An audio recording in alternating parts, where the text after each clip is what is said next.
Police thought they recovered everything. The suspect was in cuffs, the getaway car was found, and the jewelry bags were empty. And then, sitting in the back of their patrol car, the man in question quietly said to himself, "I should have thrown them out the window."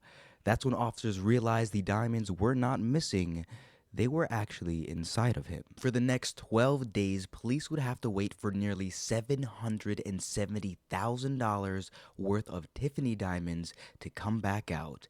This is the story of Jaythan Gilder, and it gets stranger from here. Now let me take you to February 26th, 2025. We're at the mall at Melania in Orlando, Florida, one of the most upscale shopping malls in the state. At around 1:45 p.m., a man walks into Tiffany Co. store.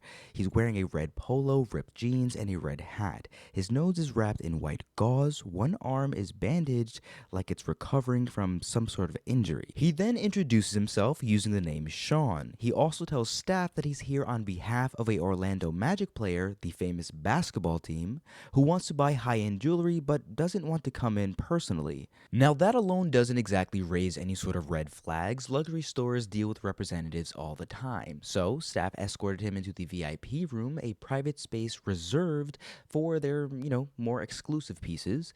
Inside, they bring out 3 items: 2 pairs of diamond earrings and 1 diamond ring. The man sits down and then begins to ask about wire transfers, payment logistics. Everything sounds normal.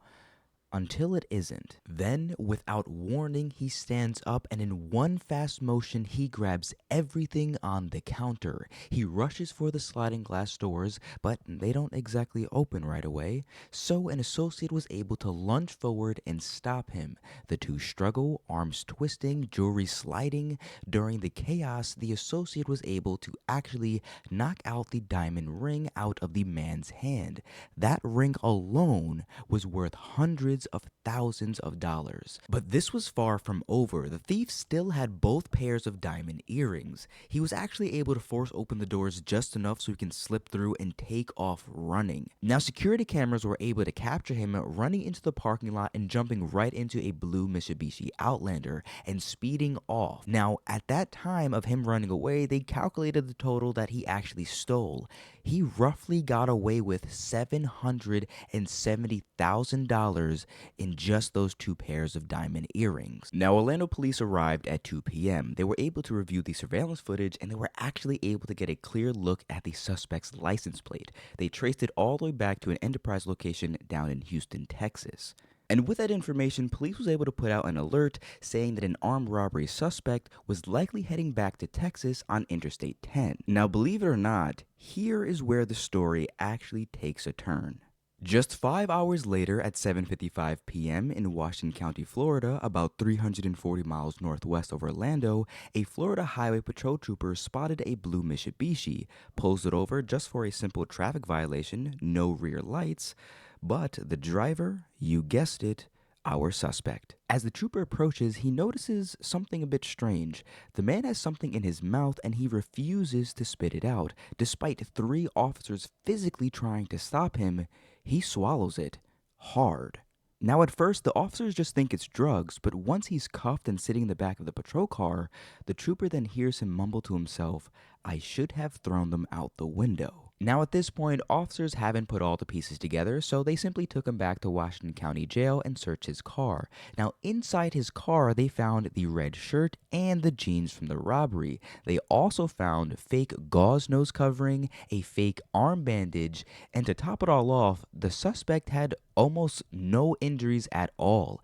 This was all a disguise. He also had Tiffany earbacks, price tags, and receipts. Now, at this point, they bring him inside for processing. They begin with a body scan, and there on the x-ray, clear as day, several bright, shiny foreign objects sitting in his stomach. And to answer your question, yes, he had swallowed the diamonds. The authorities then learned the man in question, his name was Jaythan Gilder, a 32-year-old man from Houston, Texas. And when the jail staff was processing him, Gilder asked them a question: "Am I going to be charged with what's in my stomach?"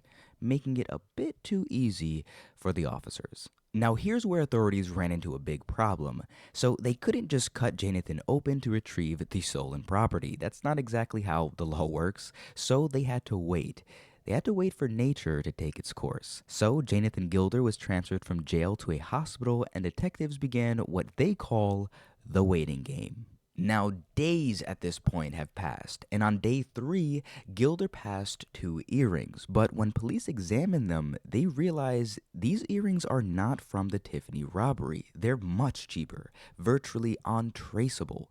Now, where did these earrings come from? Nobody knows at this point. Maybe another theft, but Gilder is not talking. Now, on the same day, he also passed a 3rd earring. However, this one was from Tiffany. And on day 5, a 4th earring, also from Tiffany. But here's the problem. There should be 4 total from the Orlando heist. Where are the other 2? Detectives at this point were forced to keep waiting. Now, on day 12, nearly 2 weeks after the original arrest, the final 2 earrings pass, and all 4 are recovered. And also, all 4 are taken to Tiffany Co, where the store's master jeweler examines them. He checks the serial numbers and checks the inscriptions. They are a perfect match. Now, the earrings were cleaned and professionally restored, and according to detectives, they were ready to be put back on the market. Now, the authorities have the jewelry, they have the thief who stole them, case closed, right? Well, if you know anything about the stories that I do, it's never that simple.